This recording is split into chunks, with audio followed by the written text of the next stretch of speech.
पुण्य फळले बहुता दिवसा, पुण्य फळले बहुता दिवसा, भाग्य उदयाचा ठसा झालो सन्मुख तो कैसा, संत चरणी पावलो. थोडं व्यवस्थित करायला कमी करा. आज पिटले माझे कोडे बहुता जन्मीचे साकडी, कोंदाटले पुढे परब्रह्म सावळी. आलिंगणे संताचिया दिव्य झाली माझी काया, मस्तक हे पाया वरी त्यांच्या टिविता. आज पिटले माझे कोडे बहुता जन्मीचे साकडे, कोंदाटले पुढे परब्रह्म सावळी. तुका म्हणे धन्य झालो, तुका म्हणे धन्य झालो, सुखे संताची धालो, लोटांगणी आलो. वैष्णव भार किंवा पुढी भारती खोनिया, आज फिटली माझी कुडी बहुता जन्मीची साकडे, कोंदाटले पुढी परब्रह्म सावळी. पांडुरंगा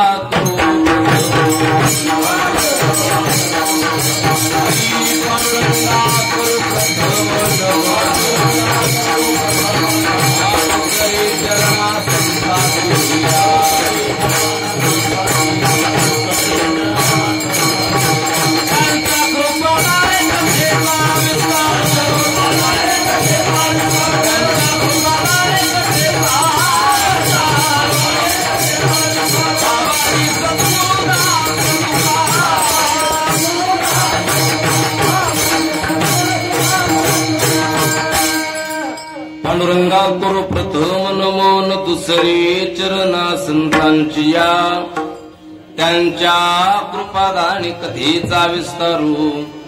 बाबाजी सद्गुरु दास तुका जयांचे केले स्मरण, होय सकळ त्यांचे अधिकरण. तेच वंदो श्री चरण श्री गुरूंचे, ते नमस्कारोनी आता आता वंदो रंग भूमिका. कीर्तनी उभे होते त्या लोका, टाळ मृदंग श्रुती देका. तया माझे नमन दंडवत.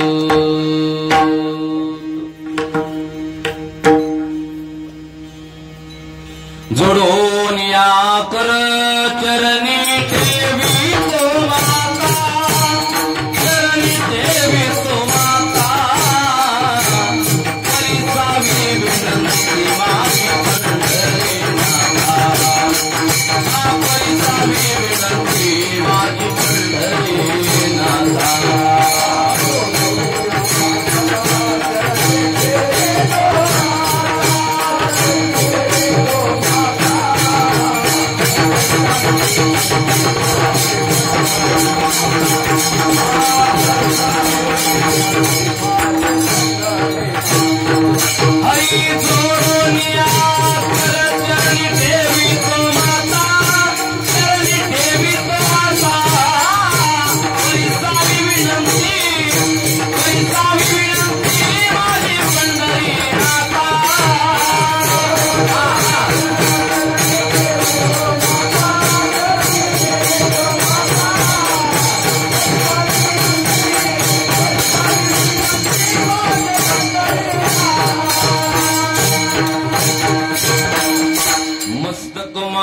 पायावर या वारकरी संतांच्या, पुण्य फळले बहुता दिवसा, भाग्य उदयाचा ठसा झालो सन्मुख तो कैसा, संत चरणी पावलो.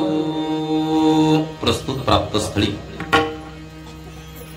भगवान श्री पांडुरंग परमात्म्याच्या असीम कृपा आशीर्वादाने माऊली ज्ञानोबराय श्रीमंत श्री जगद्गुरु तुकोबराय आदी करून सर्व संत मंडळींच्या तथा ग्रामदैवत हनुमंत यांच्या असीम कृपा आशीर्वादाने पुण्य पावन पुण्यक्षेत्र सुशिक्षित आणि परमार्थिकांची भूमी असणाऱ्या आपल्या या रुईभर नगरीमध्ये प्रतिवर्षाप्रमाणे याही वर्षी भव्य आणि दिव्य अशा स्वरूपामध्ये चालत असलेला हा अखंड हरिनाम सप्ताह तथा ग्रंथराज ज्ञानेश्वरी पारायण सोहळा समस्त ग्रामस्थ मंडळींच्या एकत्रीकरणातून गावातील सर्व भजनी मंडळ जुने जाणते परमार्थिक या सर्वांच्या एकोप्यानं चालत असलेल्या या अखंड हरिनाम सप्ताहाला लाभलेलं हे सौंदर्य या प्रसंगी उपस्थित परिसरातून आलेली सर्वच गुणीजन गायनाचार्य मंडळी मृदंगाचार्य मंडळी आणि विशेषतः गावातील सर्वच गुणीजन गायनाचार्य मंडळी या गावामध्ये विशेषत्व असं म्हणजे जवळजवळ 6-7 कीर्तनकार मंडळी आम्हाला बाहेरून बोलवण्याची सुद्धा गरज नाही म्हणजे यांच्यानी कार्यक्रम करायचा ठरवला तरी 7 दिवस पुरतील असे कीर्तनकार गावामध्ये उपलब्ध आहेत आणि त्यामुळे परमार्थिक वातावरण गावचं अगदी सुजलाम सुफलाम आहे वार्षिक कार्यक्रमाचे नियम असतील चातुर्मास असेल अन्य कुठले संतांच्या पुण्यतिथीचा उत्सव असेल परमात्म्याचा जन्म उत्सवाचा औचित्य असेल कोणतेही कार्यक्रम इथं आयोजित केले की ते सामान्य होत नाही म्हणजे या परिसराला परमार्थाचं बाळकडूच पाजण्याचं मुख्य काम कोणी करत असेल तर हे रुईभरकर मंडळी मिळून करतात हे खरोखर एक अभिमानाची गोष्ट आहे ज्यांच्या प्रेमामुळे ज्यांच्या संपर्कामुळे तुम्हा सर्व भाविक सज्जन श्रोतृ मायबापांच्या दर्शनाचा आलेला योग आहे ते वेदांत प्रेमी परमादरणीय परमश्रद्धेय रुईभरकर गुरुजी आमची बारगाळे गुरुजी यांच्या प्रेमामुळे तुम्हा सर्व भाविक सज्जन श्रोतृ मायबापांच्या दर्शनाचा आलेला योग आहे या परिसरामध्ये आल्यानंतर माझ्यावर ते नितांत प्रेम करणारे आमचे गव्हाणे महाराज असतील हरिभक्ती परायण भोयटे महाराज स्थानिकचे सर्वांचे काही मला नाम उल्लेख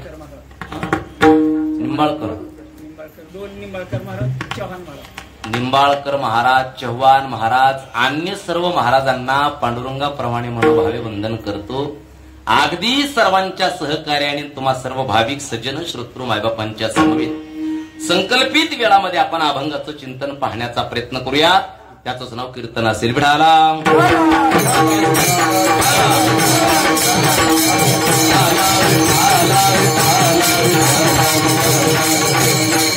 थोडासा मला आवाज द्या आणि थोडासा बेस द्या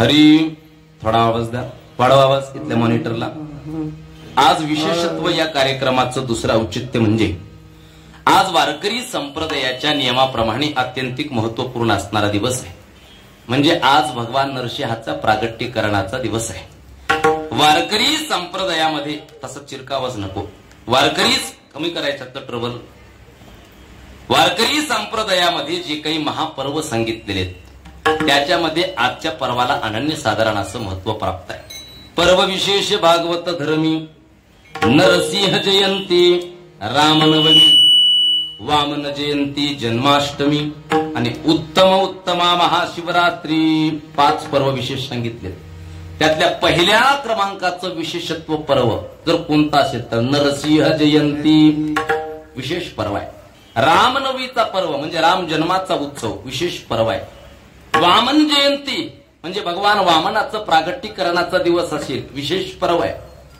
त्याच्यानंतर जन्माष्टमी म्हणजे भगवान कृष्ण परमात्म्याच्या जन्म औचित्य आपण साजरा करतो उत्सव साजरा करतो विशेष पर्व आहे आणि या चारही पर्वापेक्षा विशेषत्व ज्या पर्वाला दिलं जातं त्याला उत्तमा महाशिवरात्री महाशिवरात्रीच्या पर्वाला अनन्यसाधारण असं महत्व प्राप्त आहे म्हणजे हे 5 विशेष पर्व आहेत आणि हे 5 विशेष पर्व नेमके करायचे कसे जसे आपण एकादश करतो त्या पद्धतीने करायचे आपल्याकडे मी आता मगाशी आल्यानंतर आपल्या परंपरेनं बघा आपण सर्वजण पंक्ती केलेल्या मला दिसल्या इथं पण जन्म उत्सवाचा औचित्य आजच्या दिवशी कृपया तुमच्या नियमाप्रमाणे बघा पण माझं सांगायचं काम आहे पुढच्या वर्षीपासून पंगत करू नका अन्नदान करू नका फराळ करा म्हणजे आजचा दिवस हा वारकरी संप्रदायामध्ये ज्यांना ज्यांना वैष्णव म्हणून घ्यायचे ज्यांना ज्यांना तुळशीची माळ गळ्यामध्ये अभिमानानं मिळवायचे पांडुरंगाचा दास म्हणून घ्यायचे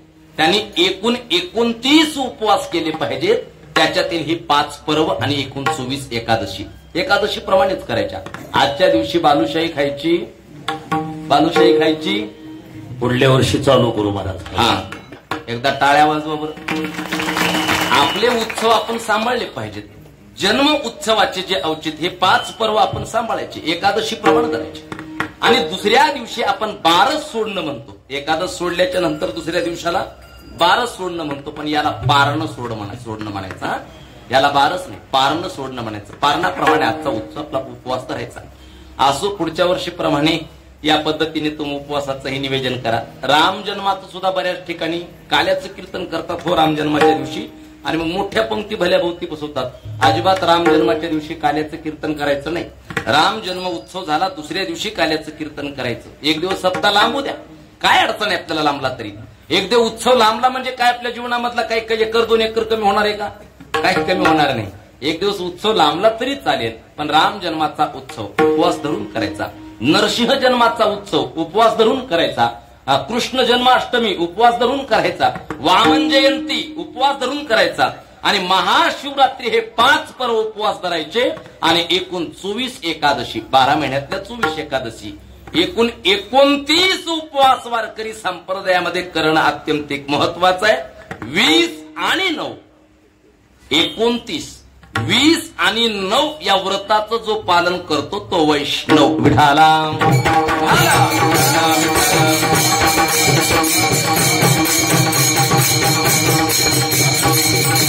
आणि अशा या महापर्वणीच्या पर्व काळावर आपला कीर्तनाचा कार्यक्रम आणि गावचा उत्सव साजरा होतोय. आपल्या करता आनंदाची गोष्ट आहे.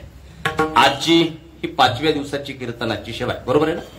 5व्या दिवसाची कीर्तनाची सेवा आणि आज सेवेसाठी निवडलेला अभंग देहनिवासी वैराग्य मूर्ती संत श्रेष्ठ संत सम्राट जगत उद्धारक जगद्गुरु श्रीमंत श्री तुकोबाराय महाराज यांचा एकूण 4 चरणाचा बहुतेकांच्या परिचयातला पाठातला अतिशय उत्कृष्ट आणि महत्वपूर्ण असा हा अभंग आज कीर्तन सेवेकरिता निवडलेला असून श्रीमंत श्री जगद्गुरु तुकोबाराय महाराज यांच्या अभंग गाथेमधील चौकड्या पद्धतीतील भजनी मंडळांना थोड्याशा गुदगुल्या करणारा चौकड्या पद्धतीतील अभंग म्हणायचा म्हटल्यानंतर त्याला मुरलेलंच लोणचं लागतं. आणि मुरलेलं लोणचं कसंही तोडून खा ते चविष्टच लागत असतं. कसंही चाल म्हणा ते गोडच लागतं. याच्याकरता आपण सर्वजण जाणकार मंडळीत चांगल्या चांगल्या महात्म्यांचं श्रवण केलेलं आहे. मुद्दामहून चौकड्या चरणाचा अभंग आज सेवेकरता निवडलेला आहे. गुरुवारी महाराज पुढे उभा आहेत, स्वतः महाराज टाळ घेऊन उभा आहेत, स्वतः महाराज टाळ घेऊन उभा आहेत. याच्याकरता चौकड्या चरणातील अभंग सेवेसाठी निवडलेला आहे. आणि प्रस्तुत सेवेला निवडलेल्या या अभंगामधून जगद्गुरु तुकोबाराय संत भेटीने जीवाच्या जीवनातील समस्या कशा सुटल्या जातात त्याचं सविस्तर चिंतन महाराज अभंगातून करतायत. मिळाला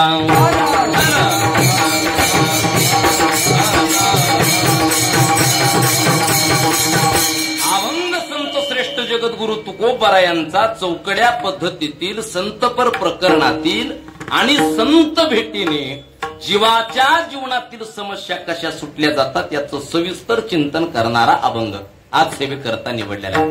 जीव म्हटलं की अनादी कालापासून अनेक समस्यांनी युक्त आहे. प्रत्येक जीवाच्या पाठीमागे कुठली ना कुठली तरी समस्या आहे. या जगामध्ये समस्या नाही असा एकही जीव नाही. या जगामध्ये संकट नाही, अडचण नाही असा एकही जीव नाही. प्रत्येक जीवाच्या पाठीमागे कुठली ना कुठली तरी समस्या आहे, कुठली ना कुठली तरी अडचण आहे, काही ना काहीतरी संकट आहे. मग जीवाच्या पाठीमागे जेवढे काही संकट असतील, जेवढ्या काही अडचणी असतील, जेवढ्या काही समस्या असतील त्या संत दर्शनाने कशा नाश पावतात त्याचं सविस्तर चिंतन महाराज या अभंगामधून करतायत. संत दर्शन हा समस्त समस्येवरचा एकमेव उपाय आहे. संत दर्शन हा समस्त संकटावरचा अडचणीवरचा एकमेव तोडगा आहे. जगामध्ये जेवढ्या काही अडचणी असतील, समस्या असतील, संकट असतील त्यावरचा एकमेव आणि रामबाण उपाय ते म्हणजे संतांचं दर्शन आहे. मग संत दर्शनाकरिता भलेही आपण अन्य उपाय जीवनामध्ये अवलंबत असू, आचरण करत असतो, परंतु संत दर्शन हा समस्त समस्येवरचा, अडचणीवरचा, संकटावरचा एकमेव उपाय आहे. विडाला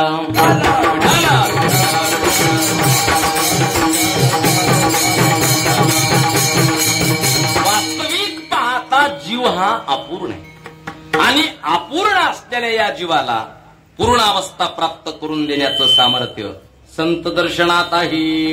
जीवाची जीवदशा घालून जीवाला ब्रह्मावस्था प्राप्त करून देण्याचं सामर्थ्य संत दर्शनात आहे.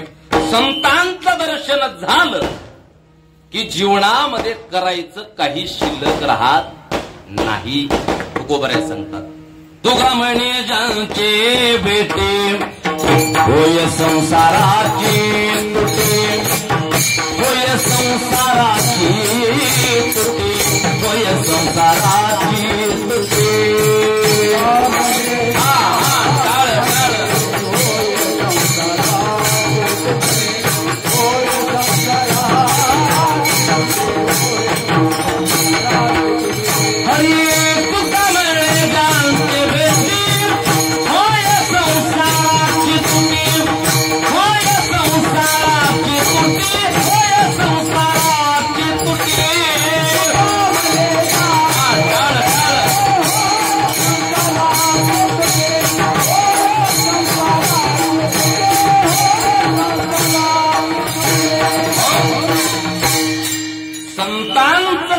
झालं की जीवनामध्ये करायचं काही शिल्लक राहत नाही, पूर्ण अवस्था प्राप्त होत असते. तुका म्हणे ज्यांची भेटी होय संसाराची तुटी. संसार नाम जन्म मरण, जन्म मरणासारखी दांडगी बिमारी नष्ट करण्याचं सामर्थ्य कोणामध्ये असेल तर ते संत दर्शनामध्ये. वास्तविक पाहता या जीवाने आतापर्यंत किती जन्म घेतले हे जीवाला सुद्धा ठाऊक नाही. किती जन्म झाला फेरा गणित नाही जी दातारा. जन्माला येण्याचं गणित सांगितलं नाही महाराजांनी. आपण किती वेळा जन्माला आलो याचं गणित सांगितलं नाही, परंतु ज्या ज्या वेळी जन्माला आलो त्या त्यावेळी तुमची फजिती मात्र नक्की ठरली, त्याचं मात्र गणित सांगितले. किती वेळा जन्मा यावे नित्य व्हावे फजित. जन्माला येण्याचं गणित सांगितलं नाही, पण जीव जन्माला आला की त्याची फजिती मात्र नक्की ठरलेली आहे. फजितीचं मात्र गणित सांगितलंय. आतापर्यंत हा जीव कितीदा मृत्यूच्या आहारी पडला, कितीदा जन्माला आला हे जीवाला सुद्धा ठाऊक नाही महाराज.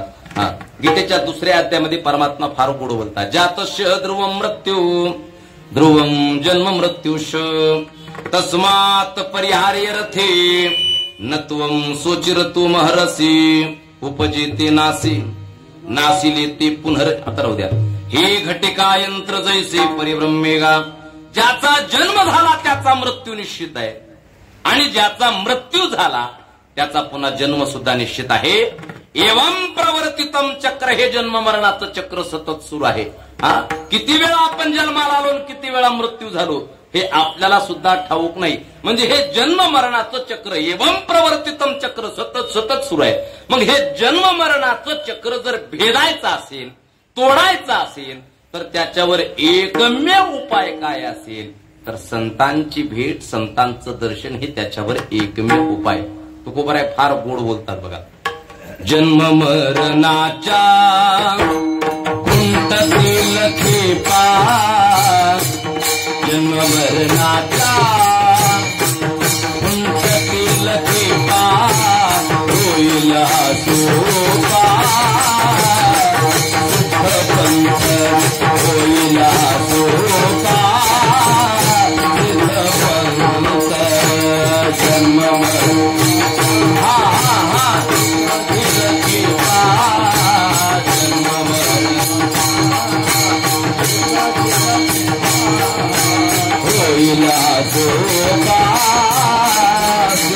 पंथ.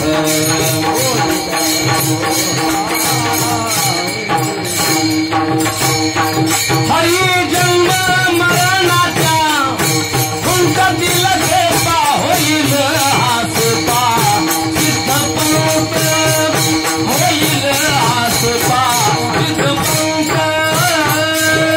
जन्म मरणाच्या कुंटतील खेपा होईल सोपा.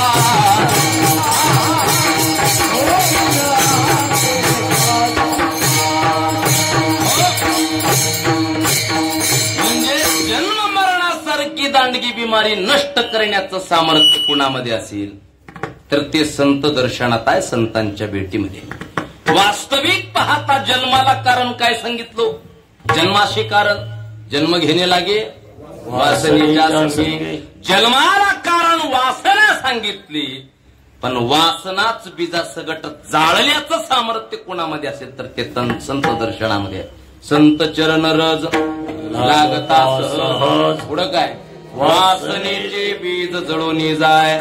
वासनाच बीजा सगट जाळण्याचं सामर्थ्य संत दर्शनात आहे. जीवाची जीवदशा घालून जीवाला ब्रह्मावस्था प्राप्त करून देण्याचं सामर्थ्य संत दर्शनात आहे. जन्म मरणाचं चक्र भेदण्याचं सामर्थ्य संत दर्शनात आहे. नवे नवे जीवाच्या जीवनामध्ये येणारे संकट असतील, अडचणी असतील, समस्या असतील, या सगळ्या नष्ट करण्याचं सामर्थ्य बोला संत दर्शनात आहे. एवढं संतांचं दर्शन जीवनामध्ये अत्यंतिक महत्वाचं आहे. एवढी संतांची भेट जीवनामध्ये महत्वाची आहे.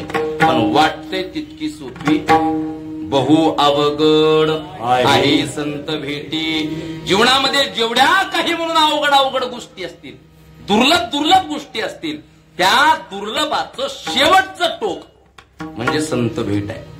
भागवतामध्ये वर्णन आहे. 3 गोष्टी दुर्लभ भागवतामध्ये सांगितल्या. दुर्लभम त्रैवैवत दैवानुग्रहे तुकम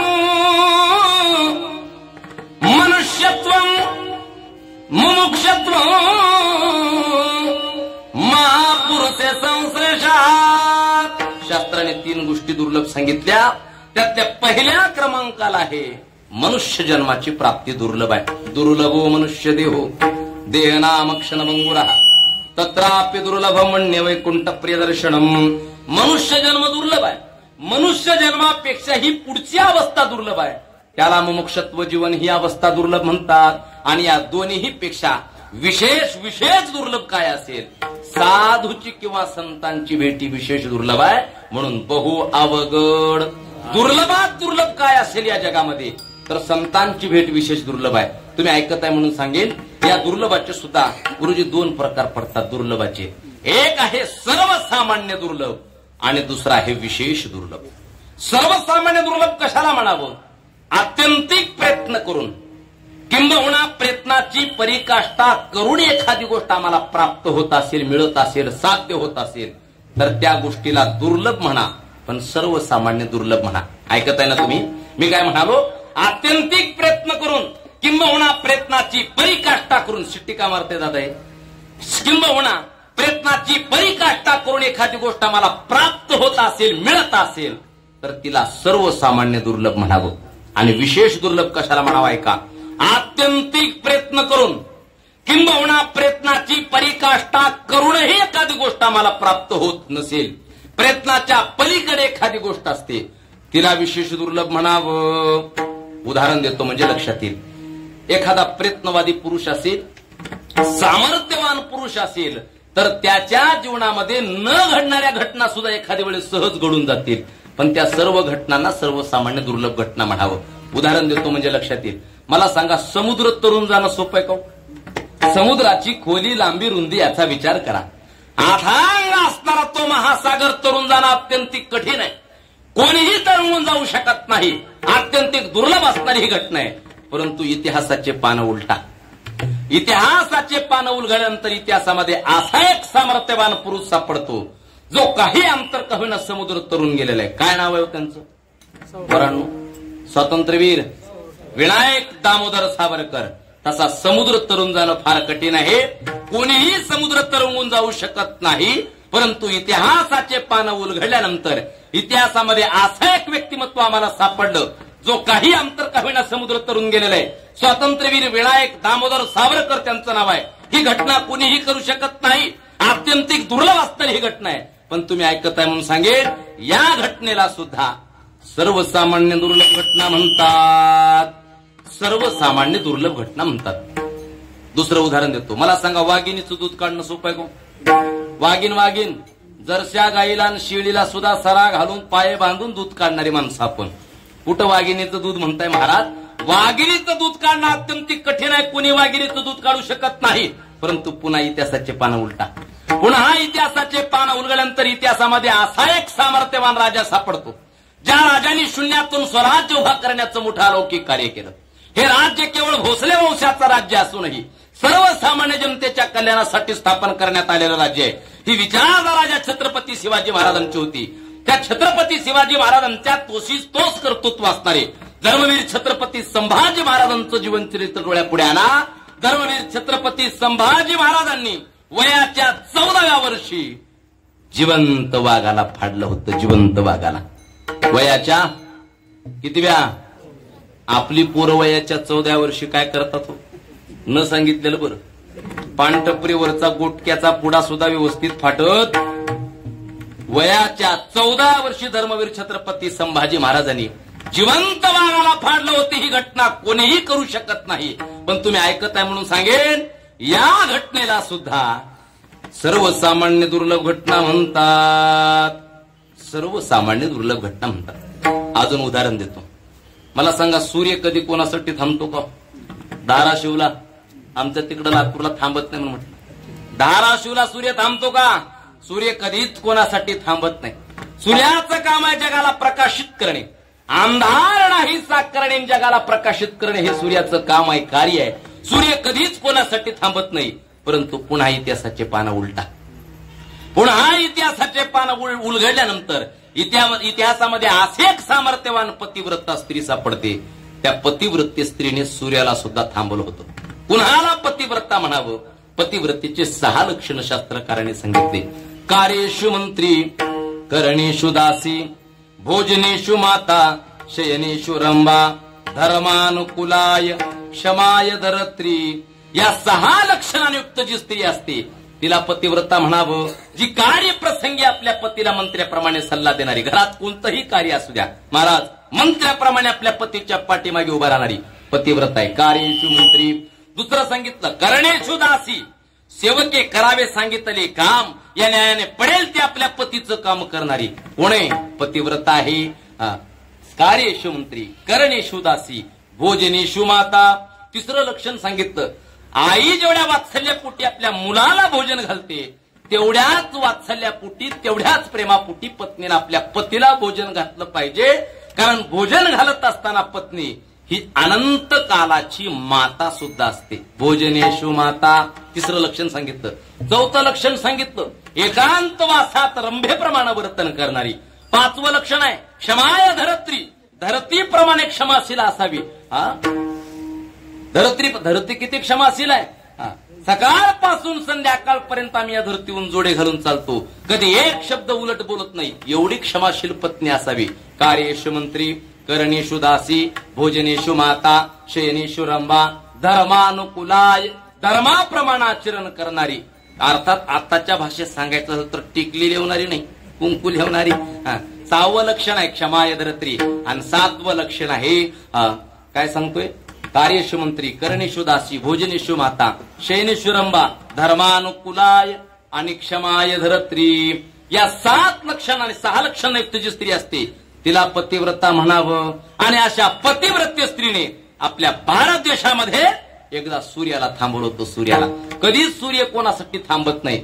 तुका म्हणे पतिव्रता चाले देवावरी सता, चाले देवावरी सता, चाले देवावरी सता.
स्थितीला पतिव्रता स्त्री म्हणतात. आणि अशा पतिव्रत्य स्त्रीने आपल्या भारत देशामध्ये एकदा सूर्याला थांबवलं होतं. ही घटना कोणीही करू शकत नाही, आत्यंतिक दुर्लभ असणारी घटना आहे. पण तुम्ही ऐकताय म्हणून सांगेन, या घटनेला सुद्धा गुरुजी सर्वसामान्य दुर्लभ घटना म्हणतात. अजून एक उदाहरण देतो. अमृत प्राप्त करून घेणं सोपं आहे का? स्वर्गातील अमृत, जे अमृत पिल्यानंतर आपण चिरकाल तरुण होऊ, मृत्यू आपल्या जवळही येणार नाही, स्पर्शही करणार नाही, ते अमृत प्राप्त करून घेणं अत्यंतिक कठीण आहे, अत्यंतिक दुर्लभ आहे. पण महाराज सांगतात, एखादा प्रयत्नवादी पुरुष असेल तर ते अमृत सुद्धा तुम्हाला सहज प्राप्त होईल. काय महाराजांची भाषा आहे? चंद्रामृत सुखे सेववील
पुरुष असेल, सामर्थ्यवान पुरुष असेल तर त्याच्या जीवनामध्ये न घडणाऱ्या या घटना सुद्धा एखाद्या वेळेस सहज घडून जातील.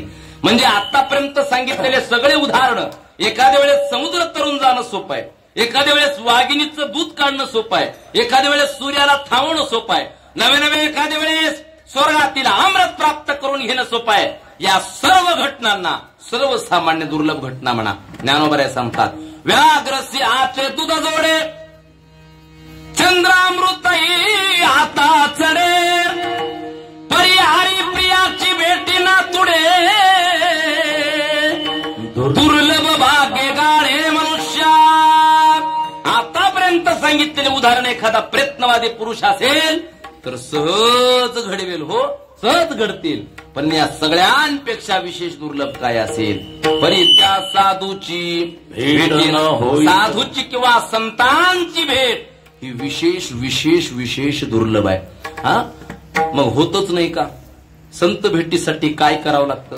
संत भेटीसाठी प्रयत्न चालत नाहीत बघा. प्रयत्नाने संतांची भेट होत नाही. भेटले तरी तुम्हाला कळतील, ओळखू येतील, सांगता येत नाही. मग संत भेटीसाठी काय करावं? आपण परमार्थामध्ये पिकून बसावं. ऐकत आहे ना तुम्ही? शेवटपर्यंत लक्षात येते ना तुम्हाला काय बोलतोय? तर परमार्थामध्ये पिकून बसावं लागतं. या शब्दाचा अर्थ काळं निळ व्हावं लागतं, जांभळं जांभळं व्हावं लागतं, लाल लाल व्हावं लागतं, असा त्याचा शब्दार्थ धरू नका बरं.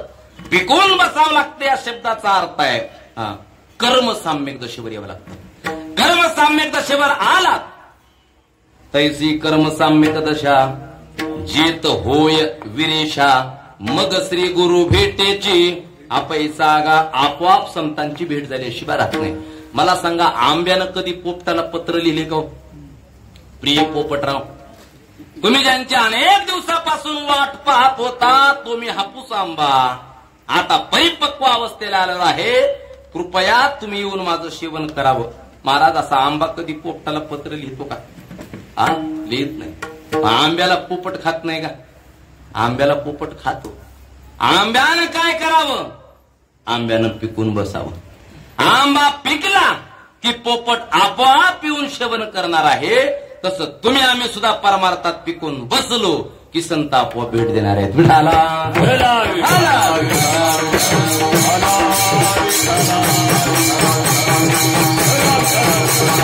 संत भेटीसाठी अजून काय पाहिजे बघा, पुण्य पाहिजे. पुण्य असल्याशिवाय संतांची भेट होत नाही आणि कमी पुण्याईनं संतांची भेट होत नाही. पुण्य पाहिजे बहुत जन्मजन्मांतरीचे संचित, थोडक्या पुण्याईनं संतांची भेट होत नाही. पुण्य भरपूर असावं लागतं. या पुण्याचे सुद्धा पुन्हा गुरुजी 4 प्रकार पाडता येतील. पापात्मक पुण्य, पापात्मक पाप, शुद्ध पुण्य आणि पुण्यच पुण्य असे 4 प्रकार पाडता येतील. पापात्मक पुण्य करा, स्वर्गाची प्राप्ती होईल, संतांची भेट होत नाही. ऐकत आहे ना? पापात्मक पाप करा, मग तर उघडच नरकाची प्राप्ती आहे, संत भेट होत नाही. मी संतांची भेट किती दुर्लभ आहे सांगतो. पापात्मक पुण्य करा, स्वर्गाची प्राप्ती होईल, संत भेट नाही. पापात्मक पाप करा, नरकाची प्राप्ती होईल, संतांची भेट होऊ शकत नाही. मग शुद्ध पुण्य करा. माते जे ने पाविजे ते शुद्ध पुण्य जाण. शुद्ध पुण्य करा, शुद्ध पुण्य. शुद्ध पुण्य येणं प्रत्यक्ष देवाची प्राप्ती होईल हो, देवाची. पण संतांची भेट होत नाही. मग पापात्मक पुण्यानं होत नाही, पापात्मक पापानंही होत नाही, शुद्ध पुण्याने होत नाही. मग संतांची भेट होते कशानं? पुण्यच पुण्य असावं लागतं, भरपूर पुण्य असावं लागतं, तेव्हा संतांची भेट होते. आणि आता भरपूर पुण्य जमा करायचे म्हटल्यानंतर, तर कोणताही आटम जमा करायचे, वाढवायचे म्हटल्यानंतर एकदाच वाढत असतो का? एकदाच वाढत नाही. थेंबे थेंबे तळी साची. रुपयाला रुपया रुपयाला रुपयाला जोडून ठेवावा लागतो, तेव्हा लाखाचे बंडल तयार होतात. व्यवहारात तुम्ही माझ्यापेक्षा हुशारात सांगायची गरज नाही. एकदाच तयार होत नाही. तसं पुण्य जमा करायचं असेल तर एकदा जमा होत नाही. पुण्य जमा करायचं असेल तर काय करावं लागतं? तिळ तिळ पुण्य साचा पडे, तिळ तिळ पुण्य साचा पडे,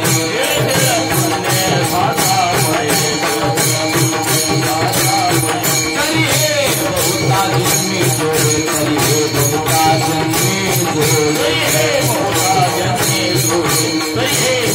जन्मी जोडे, नाम तुझे वाद्यच्या तुझे समागम घडे संताचा, समागम घडे संताचा, समागम घडे संताचा. नाम तुझे वाद्यच्या तुझे समागम घडे संताचा, समागम घडे संताचा, समागम घडे संताचा. पुण्य साचा पडे, तरी हे बहुता जन्मी जोडे, नाम तुझे वाद्यच्या पुढे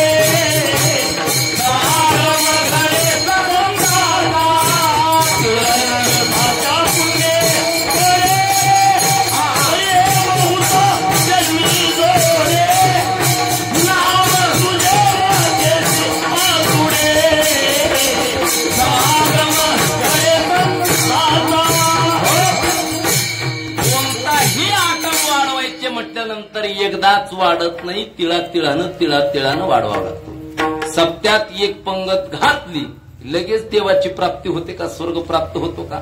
एकदाच होत नाही. असं जन्मून जन्मीपासून करत यावं लागतं. 1500 वर्गणी दिली की इंद्राच्या बाजूला सीट पाहिजे आपल्याला, मिळते का लगेच? त्याच्याकरता तिळा तिळानं पुण्य जमा करावं लागतं. आता हे मृदंगाचार्य एकदाच मृदंग याने वाजवायला शिकला म्हणजे पहिल्या दिवशी कीर्तनात असतंय वाजवलं काही काय केलं? ज्या गुरुकडे शिकाय गेले त्या गुरुनी पहिल्यांदा काय शिकवलं? शपथ घेऊन सांगा तुम्हाला काय शिकवलं गुरुनी? थाप टाकायला शिकवली, नंतर थापा मारायला. अगोदर काय शिकवली? थाप, नंतर पुन्हा थापा, पुन्हा चाट, पुन्हा चाटा, नंतर पण असा एक एक एक एक अक्षर यांना शिकवलं गेले. ते संस्कृत एक म्हण आहे. संस्कृत मध्ये क्षण त्यागो कुतम विद्या आणि कन त्यागो कुतम धनु. क्षणाक्षणाचा जीवनामध्ये त्याग कराल, विद्या कुठून प्राप्त होईल? आणि कणाकणाचा जीवनामध्ये आपण त्याग कराल, हे कशानं गोळा होईल? हे गोळा करण्याकरता रुपयाला जोडावा लागतो, तेव्हा बंडल तयार होत असतात. आणि या विद्यार्थी अवस्थेत प्रत्येक क्षण अभ्यासामध्ये व्यतीत केला पाहिजे. विद्यार्थी अवस्थेत, कारण एकदा अभ्यासाचं वय निघून गेलं की पुन्हा अभ्यास करता येत नाही. गुरुजी आता श्लोक पाठ करायचे म्हटलं तर किती दिवस लागतात? एखादा संस्कृत श्लोक पाठ करायचे आपल्याला मी सांगतो आपली बुद्धी क्षीण झालेली असते. कमीत कमी आता 4-5 दिवस लागतील. त्याला घोकावं लागतं. या लहान लेकराला तुम्ही एकदा 2दा सांगा, 3दा सांगा, हे कॅप्चर करतं. कमी वयामध्ये ते लवकर अधिकारीत ग्रहण होत असतं. म्हणून तर ब्रह्मचार्य अक्षरामध्ये काय करावं लागते? ब्रह्मचार्य धर्म घोकावी अक्षरे. या धर्मामध्ये आपण विद्याभ्यास केला पाहिजे. क्षणाक्षणाचा त्याग करा. विद्या कुठून मिळेल? म्हणजे कोणताही आटम वाढवायचा असेल तर त्या अगोदर गोळा करावा लागतो. तिळ तिळ पुण्य साचा पडे. तसं पुण्य सुद्धा एकदाच होत नाही, त्याला जमा करावं लागतं. त्याच्याकरता तर शेतकरी पेरणी करतात. बघा, शेतकरी पेरणी कशा करतात? वाढवायसाठी. वाढवायचं असेल तर काय करावं लागतं? पेरावं लागतं. पेरल्याशिवाय वाढत नाही. कारण शेतकऱ्याला माहित आहे आज एक बी पेरायचे, कालांतराने त्याचं कणीस तयार होणार आहे. शेतकरी येडा आहे का? लेकरा बाळाच्या मुखात घालायचा घास, मुखात घालायचं अन्न शेतकरी बिनधास्त मातीमध्ये कालवतो. येडा म्हणून कालवत नाही. शेतकऱ्याला माहित आहे आज एक बी पेरायचे. एका बीजा केला नाश, मग भोगिले कणीस, मग भोगिले कणीस, मग भोगिले कणीस. बीजा केला नाश, मग भोगिले कणीस,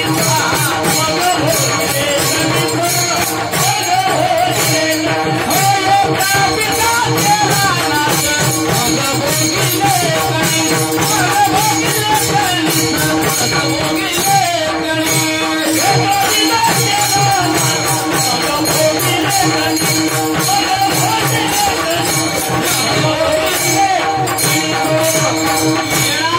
शेतकरी बी पेरत नाही.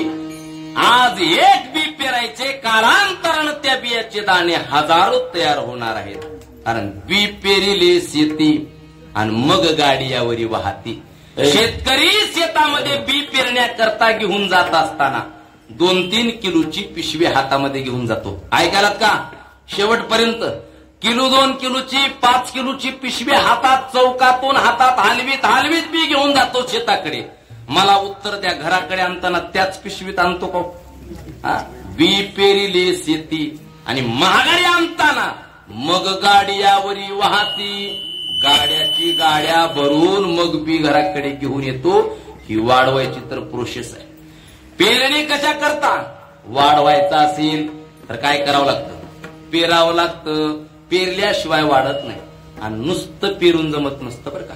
आपल्याला पुण्याची पेरणी करायची, लक्षात घ्या. आपल्याला तर पुण्य पेरायचे, पुण्य.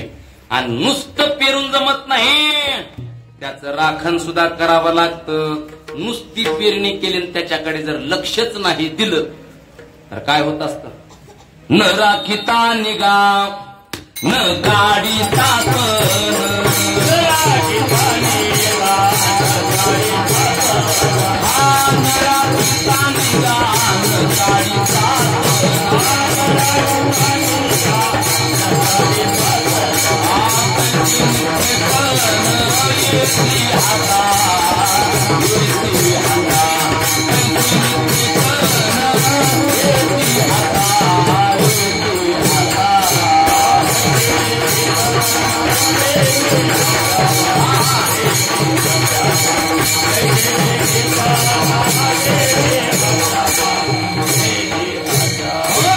आपल्याला पुण्याची पेरणी करायची, लक्षात घ्या. शेतकऱ्याने पेरणी केली आणि त्याच्याकडे जर लक्ष नाही दिलं तर पीक येतं का? न राखीता निगा, न गाडीता तण, कैसे नित्य कन येते हाता. तिथं पीक हातामध्ये येत नाही. मग शेतकऱ्याने काय केलं पाहिजे? मेहनत ही अनिवार्य बाब आहे. मेहनतीशिवाय शेती होऊ शकत नाही. मग शेती घरची असो अथवा दारची असो. मिराशीचे मोहनसे तुकोबराय सांगतात, नाही देत पीक उगे, उग पीक देत नाही. मिरासदारीची जरी जमीन असली तरी, मिरासदारी कशाला म्हणावं माहितीये? वाढ वडिलापासून जमीन आपल्याला जरी मिळाली असली तरी, म्हणजे खापोर पंजोबाची जमीन पंजोबाच्या नावावर झाली, पंजोबाची जमीन आजोबाच्या नावावर झाली, आजोबाची जमीन वडिलाच्या नावावर झाली आणि वडिलाची जमीन पर्यायाने आता तुमच्या नावावर झाली. याला काय म्हणावं? मिरासी जो राशि मेरे नाम से चुन दी गई हो उस विभाजित की गई राशि का नाम अर्थात मेरी राशि का नाम होता है मी राशि. पारंपरेने जरी आपल्याला ती राशी प्राप्त झालेली असली, जमीन प्राप्त झाली असली तरी, म्हणजे घरची जमीन असली तरी पीक फुगट देते का नाही देत तर पीक उगे. मेहनत ही अनिवार्य बाब आहे. मेहनत करावीच लागते आणि मेहनत बी अशी तशी नाही. जुन्या काळामध्ये शेती अगोदर हिवाळा संपत आला की नांगरून काढायची. जुन्या काळात 12 बैले नांगर असायचे, 16 बैले नांगर असायचे. कालांतराने 12 बैलीचा 10 बैलावर नांगर आला. जुन्या माणसांना, जुन्या म्हातारे असे विचारायला 10 बैली नांगर यांनी हल्लाय का नाही? 10 बैली हल्लाय का? नंतर 6 बैलावरती नांगर आला, नंतर 4 बैलावरती आला. आता खोटं कशाला नारदाच्या गादीन बोलायचे? आम्ही 2 बैलाचा नांगर डोळ्याने बघितलाय. हल्ला 2 बैलाचा नांगर 2 डोळ्याने बघितलाय, आणला नाही. आता या पिढीला नांगर कशाला म्हणतात विचारा बरं. नांगर कशाला म्हणतात? आता हे ट्रॅक्टरचा नांगर बघतील. आता सगळं ट्रॅक्टरवर मेहनत सांगतो, मेहनत. जुन्या काळामध्ये बैलांनी शेत असं नांगरून काढायचं, ट्रॅक्टराने नांगरायचं. घरची जमीन असली तरी पीक फुगट देत नाही. मेहनत सांगतो, मेहनत. नांगरून काढायची, उन्हामध्ये अशी जमीन सलापून तावून निघाली पाहिजे. जमीन तावून निघाली, पाडवा झाला म्हणजे आपला सप्ताह आता नेमका कामातलाच आहे बघा. आता काय करायची? दसकटी येचायची, इचणी फुकणी करायची, नांगरण पाळ्या मोगडा आणि रान अशी तैट करून काला झाला की काय करायचे आपल्याला? आता तेच करायचंय.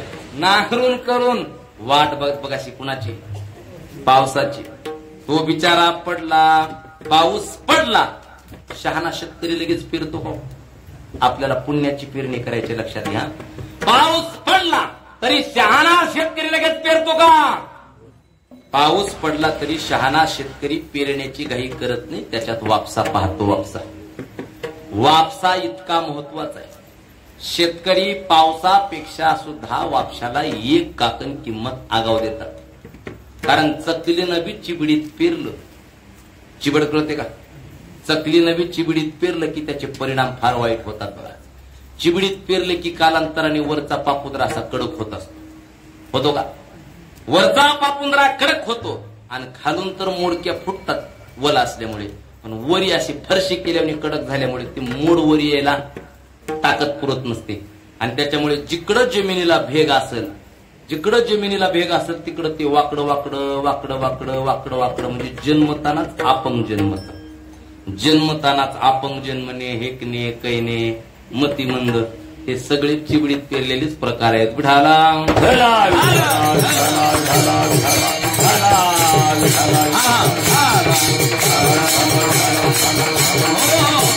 म्हणून वापशाला आणण्याने साधारण महत्व आहे. संतांनी जीवनामध्ये वापशाला किती किंमत दिली महाराज सांगू? संतांनी जीवनामध्ये वापसा, जसं शेतीतला वापसा महत्वाचाच होता, ह्या जीवनातला सुद्धा वापसा महत्वाचा आहे. संतांनी या जीवनातल्या वापशाला किती किंमत दिली सांगू? विधीने सेवन विषय त्यागाचे समान, विषय त्यागाचे समान,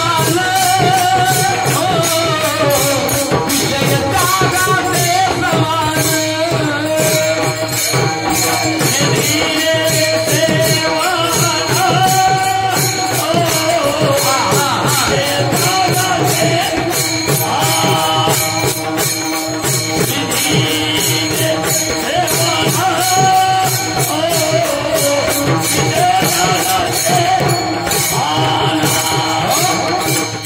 विधीपूर्वक जर विषयाचं सेवन केलं, जीवनातला वापसा किती महत्वाचा आहे सांगतो. विधीपूर्वक जर विषयाचं सेवन केलं तर संसारात राहून, लेकरा बाळात राहून, ऐकायलात का, बायका पोरात राहून सुद्धा ब्रह्मचारी असल्याचं सर्टिफिकेट प्राप्त होतं. विधीने सेवन विषय त्यागाते समान. आणि चकलीनं बी याच्यातला वापसा बिघडला. भल्या भल्याला वापसा सांभाळता आला नाही महाराज. चकलीनं बी याच्यातला वापसा बिघडला. त्याचे परिणाम किती वाईट ज्ञानोबराय सांगतात. मग विधीची वाप चुकवी, अन्यायाचे बीज रूपवी, आणि कुकर्माचा करी राबू जरी. विधीची वाप चुकवितोय, अन्यायाचं बीज रूपवितोय आणि कुकर्माचा राब करतोय असा जर एखादा कुणी असेल तर त्याचे परिणाम भोगायला तयार होता. किती परिणाम वाईट आहेत पहा. मग तया ते सारिके असंभव्य पाप पिके जन्म कोटीवरी दुःखे जीव भोगी कोट्यावधी जन्म घ्यावे लागतात. एक एक येवणी कोटी कोटी फेरा. कशाचा परिणाम आहे? विधीचा वापसा चुकला की कोट्यावधी जन्म मरणाच्या चक्रात वाढकावा लागतो. म्हणून जीवनातला वापसा अत्यंतिक महत्वाचा आहे. जसं शेतकरी शेतीतला वापसा सांभाळतात तसा आपल्या जीवनातला वापसा सांभाळावं.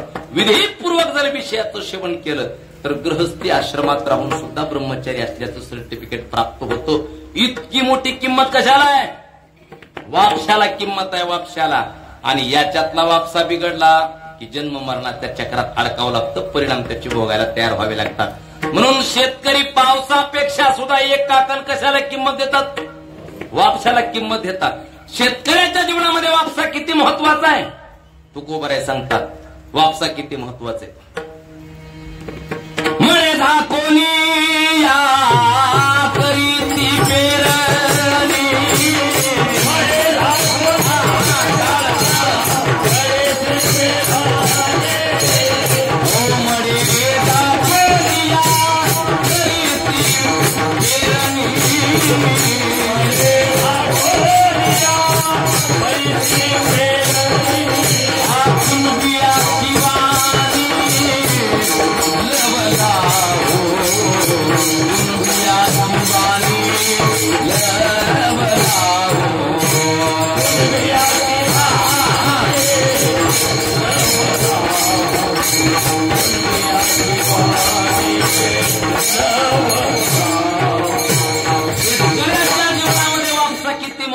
बघा. वापसा झाला की शेतकरी पेरायला महाग पुढे बघत नाही. पेरणीची एक शेतकऱ्याची घात असते. घात त्याला घातच म्हणतात. ती पेरणीची काय असते? घात असते. पेरणीच्या घातीत एखाद्याचा घात जरी झाला तरी शहाणा शेतकरी गप्प बसत नाही. हा एवढं तुकडं पेरून घेऊन मग रडत बसू म्हणतो की नाही. म्हणजे पेरणीची एक घात असते. मडे झाकुनिया करती पेरणी. किंवा तुकोबऱ्याचा दुसरा एक अभंग आहे. वटीच्या परीस मुठीचे ते वाडे आणि या परी कैवाडे सुहिताचे. वटीतल्या पेक्षा मुठीतलं लवकर वाढत असतं. म्हणून वापसा झाला की शहाणा शेतकरी मागं पुढं बघत नाही, पेरणीला सुरुवात करतो. पण वापसा व्हायलाय वापसा व्हायलाय वापसा व्हायलाय म्हणून वर उठून जाऊन हे तितकंच कराय. कारण बीजन पेरी खडकी ओल नाही ज्याचे बुडकी. ज्याच्या बुडाला ओल नसेल आणि खडकात जर पेरलं, कोरड्यात जर पेरलं काय होत असतं? बहुतांश आपण सगळे शेतकरी कोरड्या मातीत पडलं की ते वापतनी गाबळं होऊन जातं, नासत असतं, दगीनं घामीनं नासून जात असतं. वापन उगवण क्षमता व्यवस्थित होत नाही. पण बी पेरावं कसं? जुनी माणसं टिपणीवरती ओझ ठेवायची. बाबा बरोबर आहे का? जुनी माणसं टिपणीवर ओझ ठेवायचे, वरून रुमण्याने हाताने पुन्हा दाबायचे, इकडून इकडून ओझ ठेवायचं, पुन्हा पाय ठेवायचा आणि पुन्हा रुमण्याने दाबायचं. का? नकीला बी पडलं पाहिजे म्हणतात की नाही. तसं पेरणी करत असताना ओलीला बी पडलं पाहिजे. तुकोबराय सांगतात खोल ओली पाडे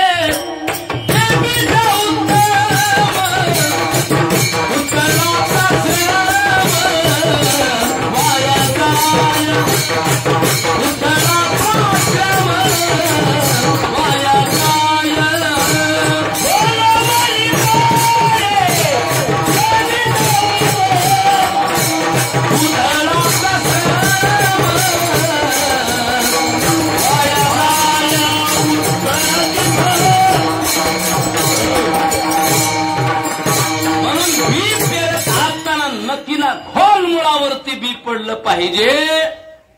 शहाणा शेतकरी नक्कीला बी पारतो. ओलीला पडलं पाहिजे म्हणतात. खोल ओली पडी ते बीज उत्तम आणि वर वर कोरड्या मातीत पडलं की उथळाचा श्रम वाया जाय. जीवनामध्ये उथळपणा काही कामाचा नसतो. कधी लयाला जाईल सांगता येत नाही. म्हणून आपली माणसं म्हणता म्हणता म्हणता उथळ पाण्याला अधिक वास जो गरजते व बरसते. जास्त गरज आले की पाऊस पडत नाही म्हणतात. तडकायले जास्त. म्हणतात की नाही? हो. जे आवाज जास्त करतात त्यांच्याकडे ताकद कमीच असते. म्हणून खोल ओली पडे ते बीज उत्तम, उथळाचा श्रम वाया जाय. म्हणजे जीवनामध्ये उथळपणा काही कामाचा नसतो महाराज. हा संयम अत्यंतिक महत्वाचा आहे. बी नक्कीला पेरलं पाहिजे म्हणतात. शेतकरी बी पेरतात, पेरून तसंच घरला जातात का? काय करतात मग? रासनी म्हणा, लोड म्हणा, पेरलेलं शेतकरी बी झाकून टाकतात. हा झाला दृष्टांत. आतापर्यंत तुम्हाला एवढा सांगितला लंबा चौडा, याला काय म्हणतात? दृष्टांत. आता सिद्धांताकडे या. जसा शेतकरी, तर आपल्याला काय पेरायचे? पुण्य पेरायचे. जसा शेतकरी पेरलेलं बी झाकत असतो, तसा ज्ञानवान व्यक्ती, दानशूर व्यक्ती, पुण्यवान व्यक्ती, परमार्थिक व्यक्ती केलेलं पुण्य ओपन करत नाही, झाकून टाकत असतात. ज्ञानोबरे सांगतात, नाना कृषी वळू आपुले, पांगुरवी पेरिले, तैसे झाकी निपिजले दान पुण्य. शेतकरी जसा पेरलेलं बी झाकत असतो, तसा ज्ञानवान व्यक्ती, दानशूर व्यक्ती केलेलं पुण्य झाकत असतात. पुण्य. कारण शेतकऱ्याला माहित आहे बी उघडं राहिलं तर पाखरं खातील, उगवण क्षमता व्यवस्थित होणार नाही. तसं पुण्य जर ओपन केलं तर त्याच्यातली पावर कमी होत असते. पुण्य. आपण 4 धाम यात्रा करतो. 4 धाम कालच आम्ही आलो बघा. कुठून? प्रभू रामचंद्राच्या मूर्ती प्राण प्रतिष्ठा झालेल्या अयोध्याच्या नवीन नगरीमधून, जिथं प्रभू रामचंद्राची मूर्ती स्थापन होण्याकरता 500 वर्षापासून लढा द्यावा लागला, हजारोंना आपलं बलिदान द्यावं लागलं, जिथं रक्ताचे नद्या वाहिल्या, पाट वाहिल्या, तिथं प्रभू रामचंद्राची मूर्तीची प्रतिष्ठापना झाली. यावर्षी मागच्या 22 तारखेला आपण त्याचा उत्सव संपूर्ण भारतभर साजरा केला. आणि त्या जन्मभूमीमध्ये श्रीराम कथा करण्याचं सद्भाग्य प्राप्त झालं. आणि त्याही पेक्षा विशेष महत्वाचं गुरुजी, पहिल्यांदा प्रभू रामचंद्राच्या दरबारामध्ये मृदंगाच्या टाळाच्या जयघोषामध्ये ज्ञानोबराय तुकोबरायचा जयघोष करण्याचं सद्भाग्य आम्हाला वारकरी संप्रदायाला मिळालं. पहिल्यांदा झाले रामराज्य काय न्यामासी, हा अभंग प्रत्यक्ष रामलल्लाच्या समोर उभारून गाण्याची सद्बुद्धी प्राप्त व्हावी, ते अधिकार प्राप्त व्हावा म्हणून पुण्य फळले बहुता दिवसा. उग मिळतं काय? अनंत जन्माचं पुण्य असावं लागतं. तिथं आम्हाला ते प्राप्त झालं बघा. चला, मला ते सांगायचं नाही. शेतकरी जसा पेरलेलं बी झाकतो, तसा ज्ञानवान व्यक्तीने केलेलं पुण्य झाकायचं असतं. उघड केलं की त्याच्यातली पावर कमी होत असते. आपल्याकडे आपण 4 धाम यात्रा करतो. 4 धाम यात्रेची परिसांगता कशाने होत असते? माऊंद्याच्या कार्यक्रमाने. माऊंद हा शब्द खरा आहे का? बोला बोला बोला. माऊंद हा शब्दच खरा आहे का? अपभ्रंशाने तयार झालेला शब्द आहे. काही त्याला मामद म्हणतात, काही बामन म्हणतात, काही अनेक शब्द आहेत त्याला. पण खरा शब्द आहे मा वद. मा म्हणजे पुण्य आणि वद म्हणजे बोलू नको. केलेलं पुण्य सांगू नको, याचं नाव आहे मा वद. आणि आपण बॅनर लावून आमच्याकडे श्रीहरी कृपेने 4 धाम यात्रेच्या परिसांगतेच्या निमित्ताने जाहीर कीर्तनाचा कार्यक्रम, अन्नदानाचा कार्यक्रम, खालीवरी फोटो टाकून बॅनर लावून रोडला लावलं जातं. केलेलं पुण्य ओपन केलं, सांगितलं की अर्ध कमी होत असतं. अर्ध. 1000 रुपये वर्गणी गुरुजींकडे जमा केली आणि माईक मध्ये पुकारले, आमक आमक याने 5000 रुपये वर्गणी दिली. 2500चं पुण्य बोंबललं. दुसऱ्यांदा पुकारलं, पुन्हा 2500चं बोंबललं. अजून पुकारलं, 2500 आता अंगावरती पडले. जेवढ्या वेळेस पुकाराल तेवढ्या वेळेस 2500 कर्जबाजारी व्हायला तुम्ही. मग केलेलं पुण्य जगाला सांगायचं नाही. पॉवरफुल औषधाची जी बाटली असतात तरी कंपनीतल्या, कोराजिन सारख्या औषधाच्या, सोयाबीन फवारायला, त्याला कंपनी देतानाच डबल वचन देतात. डबल हे देते उचल देते का? डबल टोपन देत असते. वरून एक फिरवून काढायचं असतं, मध्ये एक मारतून न खोलायचं असतं. बरोबर आहे का? का बरं डबल बुचन देत असेल? बरं, कारण कंपनीला माहित आहे वरचं टोपन निघालं तरी खाल्लं टोपन हवा जाऊ देत नाही.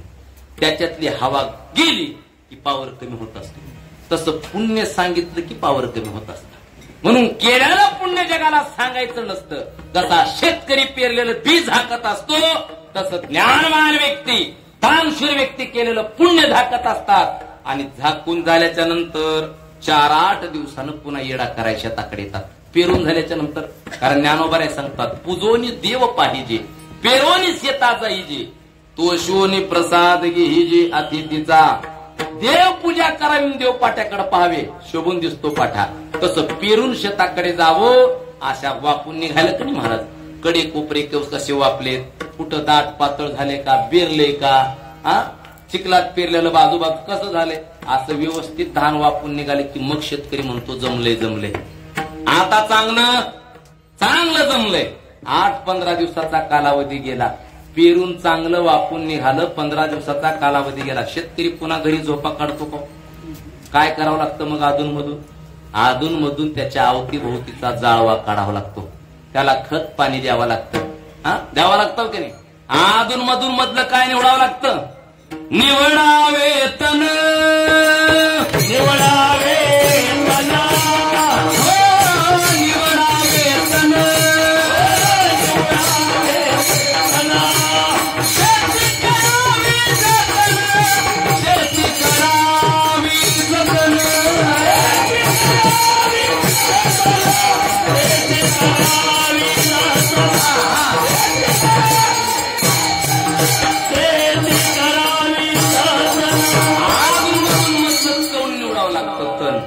कुठलं तण? शेतातलं नाही गुरुजी, इथलं तण निवडावं लागतं. आधून मधलं तण निवडणे म्हणजे मध्ये आधून मधून पंचपदी, अष्टपदी, सप्तपदी आपल्यात असते का? ते लग्नात असते तिकडं. आधून मधून पंचपदी म्हणावं लागते, अष्टपदी म्हणावं लागते, हरिपाठ म्हणावा लागतो. आधून मधून काकडा नाटाच्या अभंग म्हणावं लागतं. या वर्षीच त्या वर्षीला जर विण्यावरची धूळ फुकली, चौटुकड्या अभंगावर चाली म्हणा येतात का? चौटुकड्या अभंगावर चाली म्हणण्याकरता अधून मधून अष्टपदी, पंचपदी, काकडा, नाटाचे अभंग हे सगळं चौटुकडे म्हणलं पाहिजे. हे तण निवडायचंच काम आहे. अधून मधून हे तण निवडले, गाता गळा वाहता म्हणा, अधून मधून तण निवडले की निवडावे तण. आणि ती शेती नाही, शेती करावी जतन. तण निवडायचे. 1-2 महिन्याचा कालावधी गेला की हिरवं कसल्या बी रानावर असू द्या, उकाण्या पोटऱ्यात येतं. उकाण्या पोटऱ्यात ते धान आलं किती बी माळ रानावरच असू द्या, झलकच मारत चांगलं दिसत असत. पण शहाणा शेतकरी उकाण्या पोटऱ्यातल्या पिकावर विश्वास ठेवतो का? कारण निसवल्याशिवाय जात कळत नसते बघा. कळते का? निसवल्याशिवाय जात कळत नाही. निसवताना जर चकलीनं मधून काळा कोंब आला, बरीच पालक आमच्याकडे येतात, महाराज जगात बी लेकरं असतील, पण आमच्या लेकरासारखी लेकरं जगात कुठंच पाहिली. स्वतःच्या लेकराचा मोठेपणा. आणि आम्ही बी दररोज 12 गावचं पाणी पिणारे असतो महाराज. समोर काही म्हणता येत नाही होय, पण मनातल्या मनात म्हणावं लागतं बहुतेक अजून निसवली, थांब थोडं निसवली. 4-2 वर्षाचा कालावधी गेला आणि तोच व्यक्ती पुन्हा भेटतो. महाराज काय चाललंय पोरांचं विचारावं. कसलं पोरगण पिरग, नुसती झाली असती तर बरं झालं असतं, झालीच नसती तर याला म्हणावं. निसवताना जर चकलीनं काळा कोंब आला तर काय होत असते? कानी. त्याला फक्त कथा जोडायची अगोदर. झाली कथाची कानी होऊ नये म्हणून ती वाचावं लागतं, व्यवस्थित यावं लागतं. उगवून फुलवऱ्यात आलं, व्यवस्थित फुलवऱ्यात आलं. फुलवरा लागला सरशी त्याला दाणे भरावे लागतात. आणि फुलवऱ्यात जर वारा गाराचा पाऊस झाला तर गोवाऱ्या सांगतात कणे विन चोपटी, कणसे लागली घनदाटी. कणस तर भरपूर लागले, ज्ञानोबाऱ्याची उभी, कणस तर भरपूर लागले, पण फुलवऱ्यात जर वारा गाराचा पाऊस झाला तर नुसत्या पिसाच हातात राहतात महाराज. शिक्षण इतकं झालं की नोकरी लागणे इतकं शिक्षण नाही आणि घरी ठेवणे इतकं कमी नाही, असे मध्यवर्ती बँकेत लटकतात. कणी विन चोपटी, कणसे लागले, असे कणस गावावर टेम्पो भरून प्रत्येक गावात. आणि मग फुलवरा लागला सरशी दाणे भरावे लागतात. दाणे भरले तर पुन्हा येत असतं हुरड्यात. हुरड्यातून पुन्हा भेड पडतं. भेड पडलं त्याच्यात बी पाऊस पडला तर कलरनं. आणि एकदा कलर मध्ये गेला की पुन्हा हुंडा मिळत असतो का? कलर मध्ये गेल्यास भाव मिळतो का मार्केटला? कलर मध्ये गेल्यास भाव मिळत नाही. एवढ्या सगळ्या प्रोसेस मधून ते पुण्य वाचत वाचत वाचत येवं लागतं. म्हणजे फुलवरा लागला सरशी दाणे भरावे लागतात. पेरलं तसं वापावं लागतं. वापलं तसं ते उगवण क्षमता व्यवस्थित व्हावी लागते. उगवण क्षमता व्यवस्थित झाली सरशी उकाण्या पोटऱ्यात यावं लागतं. निसवावं लागतं व्यवस्थित. निसवला सरशी दाणे भरावे लागतात. दाणे भरले सरशी पुन्हा पावसातून वाचावं लागतं. आणि मग इतक्या प्रोसेस मधून वाचून ते खुडावं लागतं. खुडून एका जागी ते साठवावं लागतं. मग त्याची मळणी करावी लागते. आणि मळणी करून एकदा तो पोते भरून घरी येऊन पडलं की त्यालाच काय म्हणावं, पुण्यफळ बहुता दिवसा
Oh,